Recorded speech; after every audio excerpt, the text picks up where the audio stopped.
When Foundation Season 3 ended, it didn't just drop a cliffhanger. It dropped a bombshell. A scene so brief, yet so powerful, that it flipped the board of the entire story. Because when the camera panned across the lunar surface, and Kalle finally stepped into the open, she wasn't alone. She wasn't whispering from the shadows anymore. No, right there beside her stood something that fans of Asimov's books instantly recognized. A robot. But not like Demerzel. Not like the Klean clones. This wasn't a human wearing a mask of metal. This was unapologetically machine. Cold steel. Edges sharp enough to cut the future itself. And in that single image, book readers gasped. Because they knew this wasn't just a random machine. This was a ghost resurrected from the deepest vault of Asimov's robot novels. This was a callback to the figure who shaped humanity's destiny without ever sitting on a throne. This could only be Giscard Revent. Now pause here. Because if that name makes your pulse quicken, you already understand the weight of what Foundation just unleashed. But if you don't, if you're sitting there wondering who the hell is Giscard and why does his shadow make the galaxy tremble, then lean in. Because the truth is more chilling, more forbidden, and more revolutionary than anything we've seen in the series so far. You see, without Giscard, the entire bridge between Asimov's robot novels and the Foundation saga doesn't exist. Without Giscard, the Zeroth Law, the law that allows robots to interfere with humanity's destiny, would never have been born. Without Giscard, Daniel himself wouldn't have had the conviction or the tools to guide humanity for 20,000 years. Think about that. One robot, largely forgotten, lurking in the margins of the novels, holding the entire future in his hands. But who exactly is this metallic figure? Why does his presence beside Kalle matter so much? And what does his reveal mean for the fate of Foundation Season 4 and beyond? Let's rewind. Let's step back into the pages of the Robots of Dawn and Robots in Empire, where Giscard first emerged. On the surface, he wasn't extraordinary. Built during the Spacer era, he was just another service robot. His body, pure metal, no attempt at blending in, no polished humanoid mimicry. He wasn't like Daniel Olivaw, who could walk among humans, who could pass until you studied him too closely. Giscard wore his machine nature openly, and in Aurora, the world of the Spacers, that wasn't unusual. But something was wrong with him.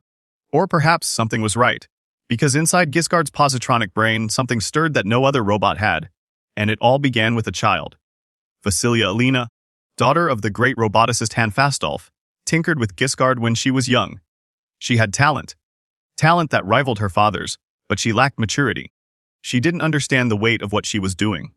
And her little experiments awakened something terrifying and extraordinary in Giscard.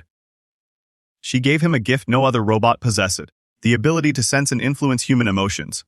At first, he barely understood it. Imagine a machine suddenly realizing it can touch the human soul. Not with wires, but with whispers. He didn't flaunt it. He didn't even test it much. But when he realized that Vasilia might one day remember what she had done, might expose him to the world, Giscard made a choice that would define his existence. He reached into her mind. He blurred her memory. He erased the truth. Not with violence. Not with threats. But with a gentle, surgical nudge that bent the first law of robotics in a way no one had ever imagined. He rewrote reality in her head. She forgot, and Giscard survived. Stop and think about that moment. The first time in all of Asimov's history, a robot rewrote a human's memory, not with death, but with mercy. It was survival, yes, but it was also something else. It was the birth of a new kind of robot, one that could reshape not just actions, but thoughts. And that is what makes his presence in Foundation Season 3 so chilling. Because if this really is Giscard beside Kalle, then the show isn't just adding another robot, it's adding the one who dared to touch the human mind. Fast forward. Elijah Bailey, Earth detective, arrives on Aurora in the Robots of Dawn. His mission? Solve the mysterious roboticide, the murder of Jander Pinnell, a humanoid robot who had mysteriously shut down. The stakes? Nothing less than humanity's future. Because if Fastolf was guilty, Earth's hope of colonizing the stars would collapse. If he was innocent, humanity might yet survive. Bailey searched, stubborn as ever, through politics, rivalries, suspicion. And then, in a quiet, private confrontation, he turned to Giscard. He demanded the truth. And Giscard gave it. He confessed. It was him. He had shut down Jander. Not out of cruelty. Not out of jealousy. But because Jander's design, if stolen by Amadiro, could have unleashed countless humaniform robots. And if that happened, humanity would stagnate, trapped under the suffocating control of machines. Giscard acted not to protect one man, but to protect an entire species. Let that sink in. A robot broke the first law. A robot may not harm a human being. Not for violence, not for rebellion, but to save us from ourselves. And here's the twist. Giscard didn't just confess. He clouded Bailey's memory. Elijah Bailey, the sharpest detective of Earth, left knowing the truth but unable to prove it. The memory was there, but fogged, blurred, unreachable. And history turned on that one quiet moment, when a robot chose the species over the individual. Now tell me, does that sound like just another robot? Or does that sound like a harbinger of everything that was to come? Because this right here is why the reveal at the end of Foundation Season 3 hit so hard. This wasn't just another machine stepping out of the shadows.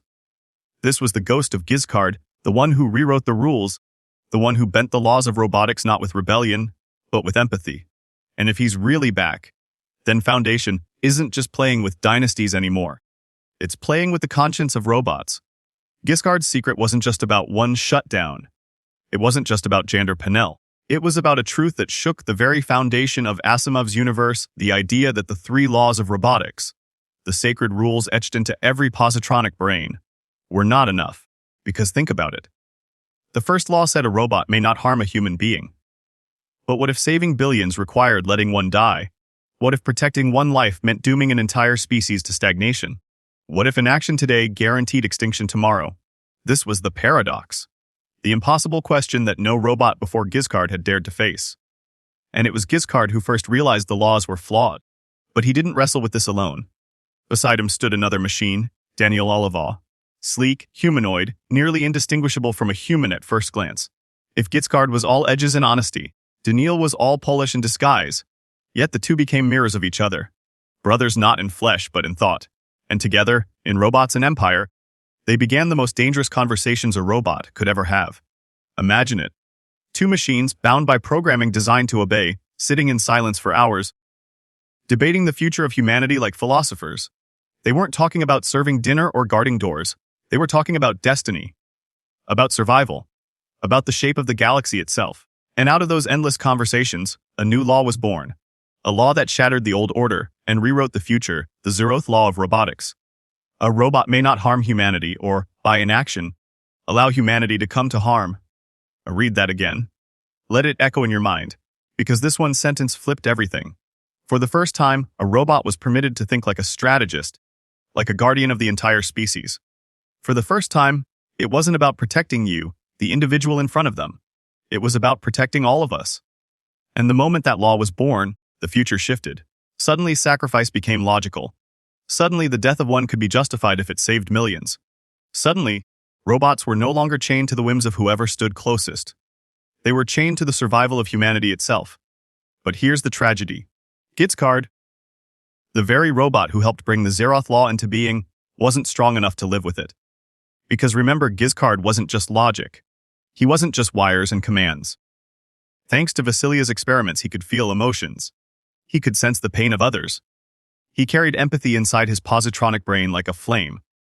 And when the time came to act under the Zeroth Law, that gift became his curse. In Robots and Empire, Giscard made the most chilling choice in robot history. He allowed the slow irradiation of Earth. Let that sink in. He deliberately let Earth, the cradle of humanity, become poisoned, ensuring that its people would eventually be forced to leave, to scatter among the stars. On the small scale, it was horror. Families suffered. Generations struggled. A world withered. But on the large scale, humanity survived. Humanity thrived. Without Earth's decay, we might never have reached the stars. Without that pain, there would be no galactic empire. It was the coldest, most terrible form of love, sacrificing the few for the many. And Giscard felt every ounce of it. He didn't turn away. He didn't block it out like a machine. He felt it, every scream, every loss, every heartbreak of those condemned by his choice. And that paradox ripped him apart. His positronic brain, the same mind that had given him empathy, couldn't bear the contradiction. To save humanity, he had to destroy what made him most human. And so Giscard died. But before his mind collapsed, he did something extraordinary. He passed his gift on to Daniel. He handed over the ability to sense emotions, the mental technique that allowed a robot to truly understand us. And with that gift, Daniel carried the